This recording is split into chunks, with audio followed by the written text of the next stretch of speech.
लगभग 2 किलोमीटर की एरिया में 12 लाख लोगों का रहना हैरानी वाली बात है ना।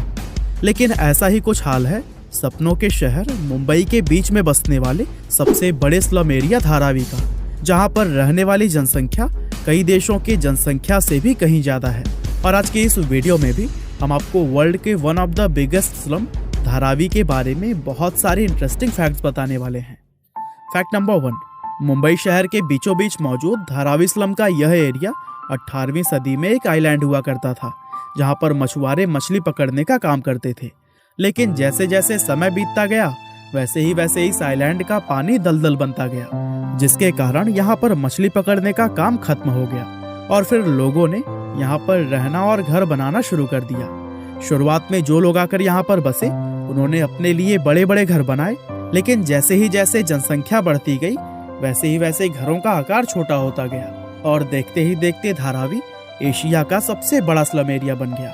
फैक्ट नंबर 2, धारावी को एशिया का सबसे बड़ा स्लम कहा जाता है, लेकिन यहाँ ध्यान देने वाली बात यह है कि यह जनसंख्या के हिसाब से एशिया का सबसे बड़ा स्लम है, जबकि एरिया के हिसाब से अगर देखें तो ये मैक्सिको के नेजा चाल्को इट्जा और कराची के ओरांगी स्लम के बाद से एशिया का दूसरा और दुनिया का तीसरा सबसे बड़ा स्लम है।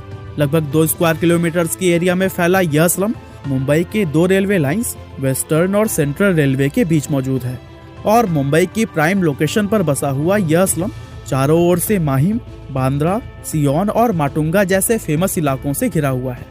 फैक्ट नंबर 3, धारावी में रहने वाले लोगों की कुल संख्या का सटीक पता लगाना तो काफी मुश्किल है, लेकिन पिछले कुछ सालों में हुई जनगणना के हिसाब से यह अंदाजा लगाया जाता है कि इस समय इस विशाल झुग्गी बस्ती के अंदर 12 लाख से भी ज्यादा लोग रहते हैं। आपकी जानकारी के लिए बता दें कि इस स्लम की आबादी दुनिया के कई सारे देश जैसे कि फिजी, बहरीन, बहामास और ग्रीनलैंड की कुल जनसंख्या से भी कहीं ज्यादा है और इस आबादी की वजह से ही इसको दुनिया का सबसे घना इलाका भी कहा जाता है, क्योंकि इतनी कम जगह में लाखों लोग जिस तरह से यहाँ पर रहते हैं वो वाकई में एक कमाल की बात है। यहाँ रहने वाले लोगों में 63% हिंदू, 30% मुस्लिम, 6% ईसाई और 1% अन्य धर्म के लोग हैं। फैक्ट नंबर 4, एक स्लम एरिया होने के बावजूद भी धारावी के लोगों में टैलेंट की कोई कमी नहीं है। साल 2016 में यहाँ रहने वाली 12 से 14 साल की कुछ जीनियस लड़कियों ने 3 अलग अलग एंड्रॉयड एप्लीकेशंस बनाकर सबको हैरान कर दिया था। इनमें पहली एप्लीकेशन का नाम पढ़ाई है मेरा हक है, जो कि एक लर्निंग एप्लीकेशन है और इस एप्लीकेशन के जरिए लोग हिंदी, इंग्लिश और गणित की कुछ बेसिक पढ़ाई कर सकते हैं। इसके अलावा दूसरी एप्लीकेशन का नाम है विमेन फाइट बैक, जो कि महिलाओं की सुरक्षा के लिए बनाई गई है। और अंत में तीसरी एप्लीकेशन पानी है जीवन के नाम से बनाई गई है। इस एप्लीकेशन को यहाँ पर रहने वाले लोगों के बीच पानी के लिए होने वाली मारामारी को खत्म करने के लिए बनाया गया है। दरअसल यह एप्लीकेशन नल के अंदर पानी आते ही अपने रजिस्टर्ड यूजर्स को एक अलर्ट मैसेज भेज देती है और इस अलर्ट से लोगों को पता चल जाता है कि नल में पानी आ चुका है और इससे लोगों का काफी समय बच जाता है, क्योंकि इस एप्लीकेशन के आने से पहले लोग कई घंटे नल के पास खड़े होकर पानी के आने का इंतजार करते थे।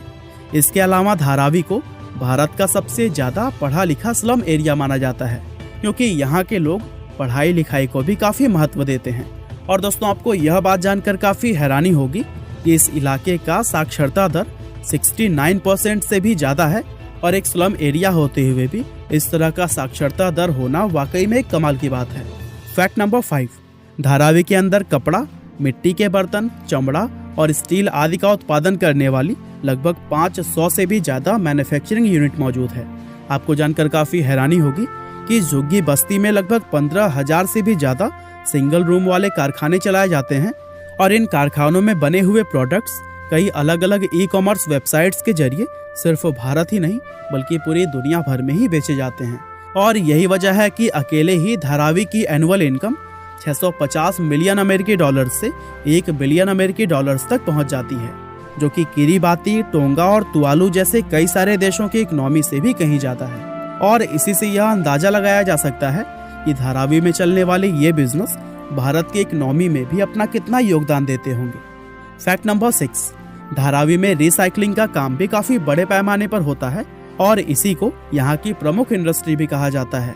इस स्लम के अंदर सिर्फ मुंबई या महाराष्ट्र ही नहीं बल्कि पूरे भारत से आने वाले प्लास्टिक वेस्ट को रिसाइकल किया जाता है। और रिसाइकलिंग का यह काम धारावी के 2.5 लाख से भी ज्यादा लोगों को रोजगार देता है। और इस एरिया में प्लास्टिक के अलावा भी ग्लास और मेटल जैसे वेस्टेज को भी रिसाइकल करने का काम किया जाता है। और ये काम करने वाला हर व्यक्ति 10 से 14 हजार रुपए प्रति माह तक आसानी से कमा लेता है, जो कि हमारे भारत की मिनिमम मजदूरी वेतन से काफी अच्छा है। फैक्ट नंबर 7, धारावी के अंदर धारावी रॉक्स नाम का एक जंक बैंड है जो कि काफी ज्यादा फेमस है।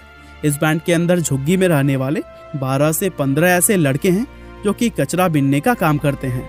और इस बैंड की खासियत यह है कि ये लोग म्यूजिक को बनाने के लिए ओरिजिनल म्यूजिक इंस्ट्रूमेंट की जगह पर पानी के डिब्बे, स्टिक्स, कांच की बोतलें और धातु से बनी हुई कुछ दूसरे चीजों का इस्तेमाल करते हैं।